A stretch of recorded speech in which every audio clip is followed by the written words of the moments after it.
আজকের এই সোহরাওয়ার্দী উদ্যানের গণজামায়াতে জনতার মহাসমুদ্রে উপস্থিত হয়ে আমরা বুঝতে পেরেছি আজকের এই মহাসমুদ্র জনসমুদ্র ফিলিস্তিনের প্রতি আল আকসার প্রতি বাংলাদেশের জনগণের ভালোবাসার বহিঃপ্রকাশ। আমরা আজকে সংহতি প্রকাশ করব আমাদের মুসলিম ভাইদের উদ্দেশ্যে। নারে তাকবীর, দিন ইসলাম, দিন ইসলাম, ফিলিস্তিন, ফিলিস্তিন, আল কুদুস, আল কুদুস। আমি যা বলি আমার সাথে আওয়াজ করে ইংরেজিতে স্লোগান ধরুন, free free Palestine, free free Al Aqsa.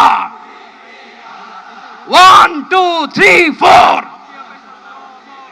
genocide no more, from the river to the sea, Palestine will be free. Nare